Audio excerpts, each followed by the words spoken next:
ఈరోజు మూసీ ప్రక్షాళన మీద మూసీ యొక్క మీద గాంధీ సరోవర్ ప్రాజెక్ట్ ఏదైతే ప్రభుత్వము ప్రతిపాదించిందో దానికి సంబంధించినటువంటి ఒక విషయం మీద ఈరోజు వెదిరే శ్రీరామ్ గారితో ఒక పవర్ పాయింట్ ప్రజెంటేషన్ కూడా మా నాయకులకు కార్యకర్తలకు అవగాహన కోసం పెట్టడం జరిగింది.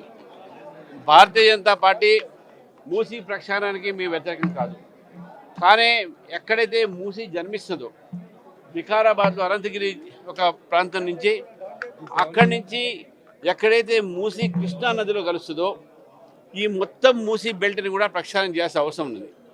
ఎందుకంటే అనేకమైనటువంటి ఒక సివరేజ్ వాటరు, డ్రైనేజ్ వాటరు ఈ మూసీలో కలిసి ఇండస్ట్రియల్ వేస్ట్ కలిసి ఇది ప్రవహిస్తూ ఈరోజు నల్గొండ జిల్లా, యాదాద్రి జిల్లా, అదే సూర్యాపేట జిల్లాలో వెళ్తూ అక్కడ ఉన్నటువంటి ఒక పంటలు కూడా నష్టమై అక్కడ తాగునీరు కూడా ఫ్లోరైడ్కు గురైపోయి ఈరోజు ప్రజలు అక్కడ బాధపడుతూ ఉన్నారు. కాబట్టి ప్రక్షాళన జరిగితే మొత్తం మూసీ నది మీద జరగాలి, ఈ 55 కిలోమీటర్ స్ట్రెచ్ కాదు. కాబట్టి ఈరోజు సెంట్రల్ వాటర్ కమిషన్ ఇచ్చినటువంటి ఒక ఏవైతే గైడ్లైన్స్ ఉన్నాయో సెంట్రల్ వాటర్ కమిషన్తో పాటు నేషనల్ డ్యామ్ సేఫ్టీ అథారిటీస్ వాళ్ళు ఇచ్చినటువంటి ఒక ఏవైతే మనకు గైడ్లైన్స్ ఉన్నాయో దాని ప్రకారము భారతీయ జనతా పార్టీ ఒక కొత్త ప్రతిపాదన తీసుకువచ్చింది.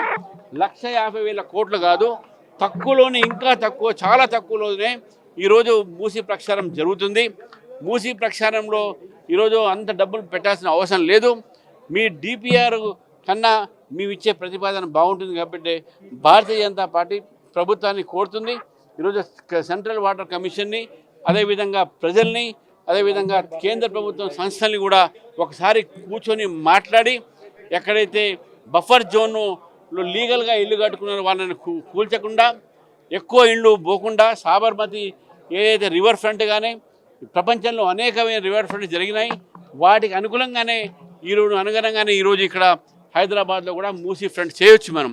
కానీ ప్రభుత్వము ఏ కారణం వల్ల తెలియదు కానీ దీని డిపిఆర్ దాంట్లో ఉన్నట్టు వ్యయము చాలా పెట్టింది. అంత అవసరం పడదు. మూసీ ప్రక్షాళన చేయండి, కానీ అక్కడ ఉన్నటువంటి ఒక ప్రజల్ని మాత్రం డిస్ప్లేస్ చేయకండి. ముఖ్యంగా మధుబన్ పార్కులో ఉన్నటువంటి ఒక ప్రజలకు, ఈరోజు వాళ్ళ మధ్యవర్తి తరగతులకు, వారందరూ కూడా ఈరోజు భారతీయ జనతా పార్టీ వారితో ఉంటుంది. మేము ప్రభుత్వాన్ని మరొకసారి కోరుతా ఉన్నాం, ఈ డిస్ప్లేస్ అయినటువంటి వ్యక్తుల్ని ముందుగా వాళ్ళకు రీహాబిలిటేట్ చేయండి. ఎవరినైతే మీరు నిర్వాసితులు చేస్తారో వాళ్ళని ముందు వారికి రీహాబిలిటేట్ చేసిన తర్వాతనే మూసీ ప్రాజెక్టు మొదలు పెట్టాలి.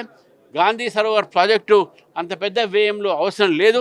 రకరకాలైనటువంటి ఒక ప్రోగ్రామ్స్ ద్వారా మీరు ఫండింగ్ కూడా, పబ్లిక్ ఫండింగు, అదేవిధంగా రియల్ ఎస్టేట్ ఫండింగ్తో కూడా ఆ రివర్ ఫ్రంట్ పక్కన చేసుకొని ఈ యొక్క మూసీకు ఫండింగ్ చేసుకోవచ్చు. కాబట్టి దయచేసి మీకు ఇచ్చినట్టు మీ డిపిఆర్ ప్రజలకు, ప్రజాధనానికి వ్యతిరేకంగా ఉందని చెప్పేసి, తెలంగాణ ప్రజల మీద భారం ఉంటుందని చెప్పేసి కూడా భారతీయ జనతా పార్టీ భావిస్తూ ఉంది.